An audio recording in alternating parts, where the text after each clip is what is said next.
अजमेर के ward number 30 के पार्षद मोहम्मद वसीम ने राजकीय उच्च प्राथमिक विद्यालय किशनपुरा फकीरा खेड़ा में 2 कमरों के निर्माण के लिए पार्षद फंड दिया था। जैसे ही कमरों के निर्माण के लिए नींव खोदी गई तो वन विभाग ने इससे आपत्ति जताई और जमीन को वन विभाग की होना बताया। इस पूरे मामले को लेकर आज नगर निगम की नेता प्रतिपक्ष द्रौपदी कोली ने जिला कलेक्टर से मुलाकात की है।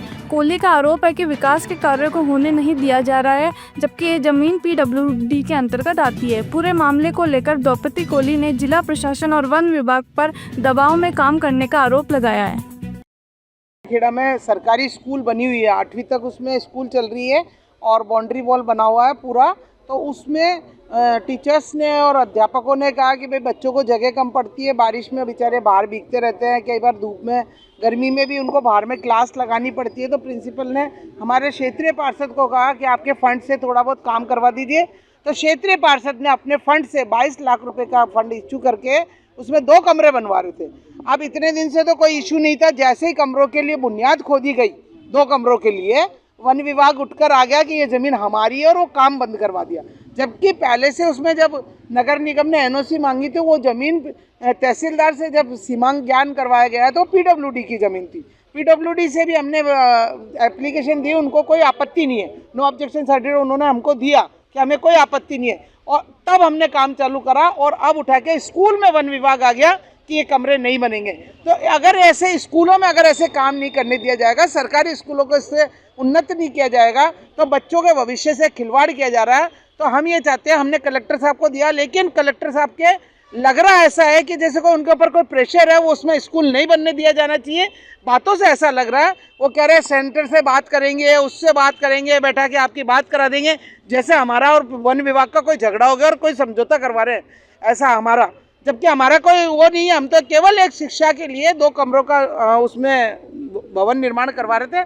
उसकी वजह से अभी मैं वन विभाग भी जाके आई, वन विभाग में भी ऐसा ही लगा कि उनको ऊपर से कोई प्रेशर है जो वो कमरे नहीं बनाने दे रहे। ऊपर से किसका प्रेशर लगता है? सर देखिए, सरकार किसकी है, MLA कौन है, आप समझ सकते हो। MLA का प्रेशर हो सकता है और हमारा कांग्रेस का पार्षद है, वो काम करवा रहा है, तो MLA को नहीं अच्छा लग रहा है कि स्कूल में काम हो रहा है, तो कोई उन्नति का काम हो रहा है, वही एक प्रेशर मेरे समझ में आ सकता है। यदि अब आपकी जमीन है तो उसके ऊपर पहले कैसे स्कूल बनता? 60 सालों से बन रही है और स्कूल चल रही है। अगर वन विभाग क्या सो रहा था क्या? मैं भी तो यही कहा, मैंने अधिकारी को यही कहा, मैं कहा सर 60 साल से स्कूल चली हुई है, बाउंड्री बनी हुई है। अगर वन विभाग की थी तो इतने दिन से वन विभाग को क्यों नहीं याद आया? ऊपर मंदिर बन रहा, वन विभाग की जमीन में गार्डन बन रहा, कई चीजें बन रही है, और लोगों ने वन विभाग की जमीन में लोगों ने कॉलोनियां काट दी, तब ये वन विभाग सो रहा है। लेकिन स्कूल के नाम पर जाग गया, स्कूल नहीं बननी चाहिए। अच्छा, यदि नहीं बनने दिया भवन निर्माण तो आगे क्या रुक रहेगा? बिल्कुल, हमने कलेक्टर साहब को जो ज्ञापन दिया उसमें लिखा हुआ है, क्योंकि बच्चे परेशान है, उनके जो माँ बाप है वो सब परेशान है। हमने उसमें ज्ञापन में लिख के दिया, अगर 3 दिन के अंदर काम नहीं होता तो शुक्रवार को हम यहाँ धरना प्रदर्शन देंगे, यहाँ बैठेंगे, और उसके बाद भी काम नहीं होगा, बच्चे बैठेंगे हमारे साथ, उनके माँ बाप बैठेंगे, फिर भी काम नहीं हुआ तो हम यहाँ भूख हड़ताल करेंगे। ऐसी हठधर्मिता इस सरकार को करने नहीं देंगे हम।